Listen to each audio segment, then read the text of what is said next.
সব পাল্টা হামলার মাত্রাও যেন ক্রমেই তীব্র হচ্ছে। মূলত কৌশলগতভাবে গুরুত্বপূর্ণ হরমুজ প্রণালীতে যান চলাচলে বাধা দেয়া থেকে ইরানকে বিরত রাখতে নানামুখী পদক্ষেপ হাতে নেন ট্রাম্প ও তার মিত্ররা। এর অংশ হিসেবে ইরানে মার্কিন সেনা পাঠানোর ঘোষণা দেন এবং বিষয়টি নিয়ে জোর তৎপরতা চালিয়ে তেহরানকে প্রকাশ্য হুমকি দিয়ে কোণঠাসা করার চেষ্টা করেন মার্কিন প্রেসিডেন্ট। সর্বশেষ গত পরশু ইরানের দক্ষিণ পার্স গ্যাস ক্ষেত্রে ইসরায়েলি হামলা ট্রাম্পের সেই তৎপরতারই অংশ বলে মনে করছেন অনেক বিশ্লেষক। তবে হামলার শিকার হওয়ার পর ইরান দমে যায়নি, উল্টো আরো অধিক মাত্রায় আঘাত হানা শুরু করে। এর মধ্যে যুক্তরাষ্ট্র ও তার মিত্রদের জন্য সবচেয়ে বড় ধাক্কা কাতারের বিশ্বের সর্ববৃহৎ এলএনজি উৎপাদন ক্ষেত্রে ইরানের চালানো ভয়াবহ হামলা।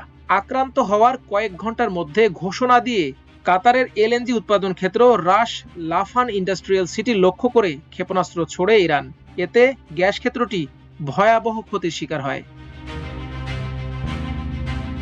হামলার পর ইরানের পররাষ্ট্রমন্ত্রী আব্বাস আরাকচি হুঁশিয়ারি উচ্চারণ করে বলেছেন, কাতারের রাস লাফান জ্বালানি কমপ্লেক্সে যে হামলা চালানো হয়েছে তাতে ইরানের সামর্থ্যের এক ক্ষুদ্র অংশ ব্যবহার করা হয়েছে।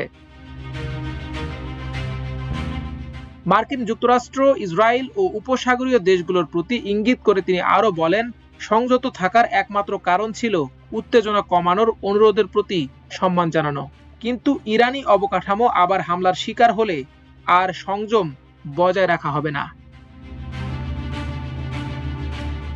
আরাকচি আরও বলেন, যুদ্ধের ইতি টানতে হলে ইরানের বেসামরিক স্থাপনার ক্ষয়ক্ষতির বিষয়টিও সমাধানের অংশ হিসেবে বিবেচনা করতে হবে।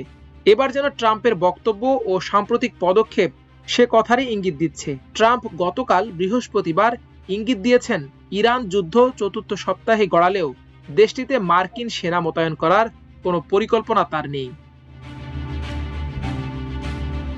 সাংবাদিকদের এক প্রশ্নের জবাবে ট্রাম্প বলেন, না, আমি কোথাও সেনা পাঠাচ্ছি না।